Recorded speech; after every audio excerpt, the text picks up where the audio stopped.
नमस्कार. विपाच्या माझघरमध्ये आपलं स्वागत आहे. मी विपशना म्हणजेच आपली लाडकी विपा आज बनवणार आहे लेमन चिकन. त्याच्यासाठी आपण पहिली चूल पेटवून घेणार आहोत. चूल पेटवण्यासाठी आधी पातेल्याला आपण माती लावायची असते जेणेकरून पातेलं काळं होत नाही. चुलीवर करणार आहोत म्हणून हे आधीचं आपलं प्रिपरेशन. मी साधारण 2 पातेली वगैरे करणार आहे. आपल्याला करून दाखवते कसं करतात. अशा पद्धतीत माती लावून घ्यायची, माती ओली करून मी 2 पातेली केलेली आहेत. या पद्धतीत लेमन चिकनसाठी लागणारं साहित्य आहे लिंबू, आलं, लसूण, मिरची आणि कोथिंबीर. ह्याची सगळ्याची आपण पेस्ट करून घ्यायची आहे. इथं मी चिकन घेतलेलं आहे, 1 किलो चिकन घेतलेलं आहे. पहिलं आपण मॅरिनेशन करणार आहोत. चांगलं धुवून घेतलेलं आहे मी चिकन. ह्याच्यामध्ये पहिलं मी टाकते दही,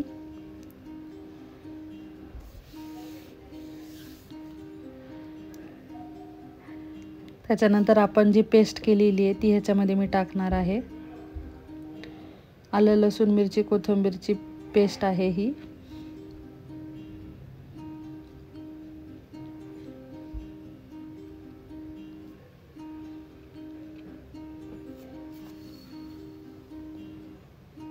त्याच्यामध्ये मी हळद टाकते आहे. 1 चमचा हळद टाकायची साधारण.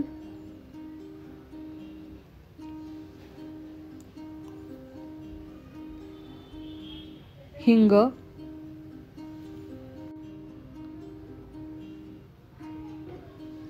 मीठ, चवीनुसार मीठ टाकायचं. इथे माझा छोटा चमचा आहे त्याच्यामुळे मला 4-5 वेळा टाकायला लागतंय.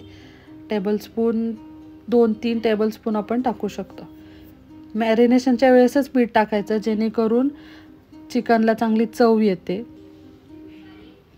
चांगलं आपण ते हलवून घ्यायचे सगळं इन्ग्रेडियंट्स आणि अर्धा-पाऊण तास आपण ते मॅरिनेशन करायचं. तर मी पातेलं घेते, पातेल्यात मी तेल टाकते.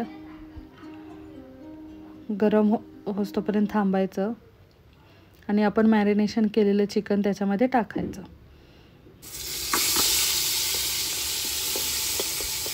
मी लगेच ह्याच्यामध्ये लिंबू नाही टाकलेलं आहे.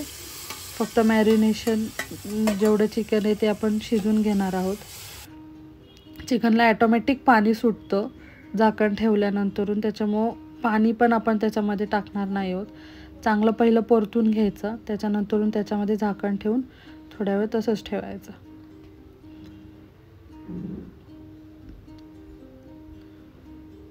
चुलीवरती केलं ना की त्याला चांगली वेगळीच एक टेस्ट येते, फ्लेवर.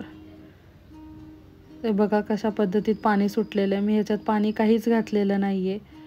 हे चिकनचंच पाणी सुटलेलं आहे, चिकन आणि दहीचं. हे शिजत आलेलं आहे.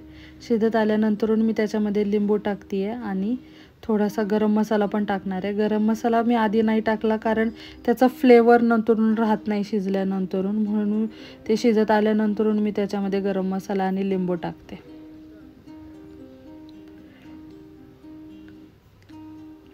पहिल्यांदा टाकल्यानंतर आधी कधीतरी कडवटपणा वगैरे येतो. मी 2 लिंबू टाकलेले आहेत 1 किलोच्या चिकनला. आणि इथं मी गरम मसाला टाकते आता आणि चांगला हलवून घ्यायचं. आमच्या इथं थोडंसं मऊसूद चिकन लागतं त्याच्यामुळे मी थोडं त्याला ओव्हरकुक केलेलं आहे. आपण आपल्या पद्धतीत पाहिजे तसं कुक करू शकता. हे नुसतं खायला खूप छान लागतं. तुम्हाला भाकरीबरोबर खायचं तर तुम्ही भाकरी चपातीबरोबर खाऊ शकता. मी हे स्टार्टर म्हणूनच सर्व करणार आहे. अशा पद्धतीत आपलं लेमन चिकन तयार झालेलं आहे. तर मी ते काढून घेते पॅनमध्ये. हे बघा कसं छान शिजलेलं आहे. खायला पण चवीचं लागतं मस्त. या पद्धतीत कसं छान झालेलं आहे. आता मी त्याला कोथिंबीरने गार्निश करते आहे. अशा पद्धतीत आपलं लेमन चिकन रेडी झालेलं आहे. अशाच नवीन नवीन रेसिपीचे व्हिडिओज बघण्यासाठी माझ्या चॅनलला लाईक करा, सबस्क्राईब करा आणि शेअर करा. थँक्यू.